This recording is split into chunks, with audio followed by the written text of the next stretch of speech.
Hey guys, welcome back on your channel. Myself DRS Kelly और मैं provide कराता हूं आपको हेल्थ से रिलेटेड इफेक्टिव एंड वेलेबल इंफॉर्मेशन।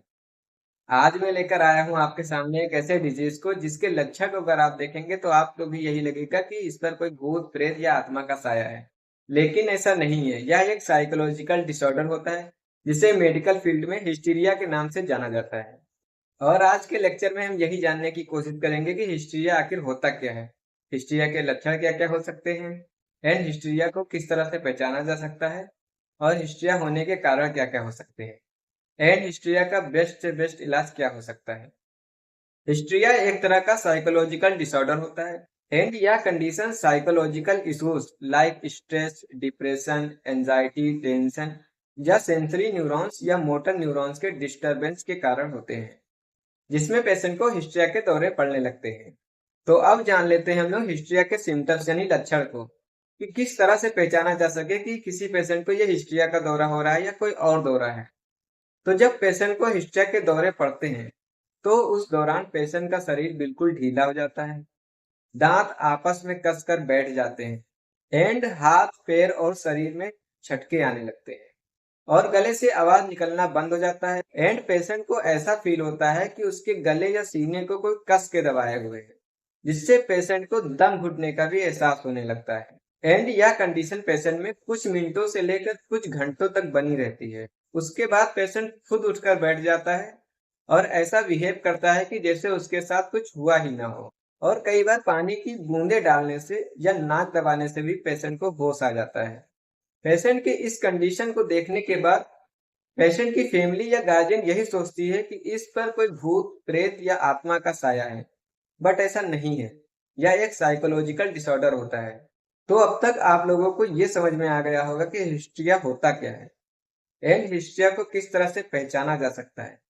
अब हम लोग बात कर लेते हैं कि हिस्ट्रिया के पेशेंट में किस तरह से इलाज देकर उसे ठीक किया जा सकता है। हिस्ट्रिया के पेशेंट के ट्रीटमेंट में सबसे पहला स्टेप होता है पेशेंट व्यू, यानी कि हमें पेशेंट को अच्छी तरह से देखना चाहिए, समझना चाहिए और पेशेंट से बात करना चाहिए, और पेशेंट के एंजाइटी, डिप्रेशन या इमोशंस को समझना चाहिए, और ये जानने की कोशिश करनी चाहिए कि पेशेंट की लाइफ में ऐसे कौन से इवेंट या घटनाएं घटी हैं जिस कारण से उसे हिस्ट्रिया के दौरे का सामना करना पड़ रहा है, और उन स्ट्रेस, इमोशंस, डिप्रेशन या उन भावनाओं को बदलने की कोशिश करनी चाहिए, जिससे पेशेंट के मन में अजीब से तनाव को या उनकी सोच को बदला जा सके और उन्हें बेहतर महसूस कराया जा सके। तो अब नेक्स्ट पॉइंट है हमारा मेडिसिन, कि हिस्ट्रिया के पेशेंट में एक साइकियाट्रिक के द्वारा किस टाइप की मेडिसिन दिए जा सकते हैं। तो इसमें कुछ टाइप की anti depression medicine like citalopram, amitriptyline patient में डिप्रेशन, एंजाइटी, इमोशंस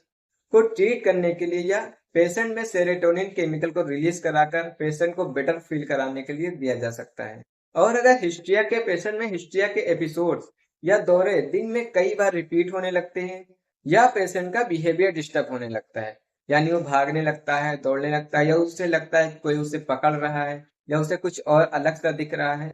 तो उस कंडीशन में क्लोरप्रोमाजिन 2 ml इंजेक्शन हर 6 घंटे में 2 दिन तक पेशेंट को शांत रखने के लिए या हिस्ट्रिया के ट्रीटमेंट में दिया जा सकता है। आई होप गाइस आपको आज का टॉपिक यानी कि हिस्ट्रिया से रिलेटेड कोई भी डाउट नहीं बचा होगा, और अब तक आप ये भी जान चुके होंगे कि भूत, प्रेत या आत्मा और हिस्ट्रिया इन दोनों के लक्षण सेम होते हैं।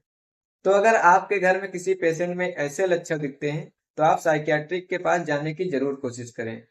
तो थैंक यू सो मच दोस्तों, मिलते हैं फिर कभी एक नेक्स्ट टॉपिक के साथ। तब तक के लिए आप अपना और अपनी सेहत का ख्याल रखें।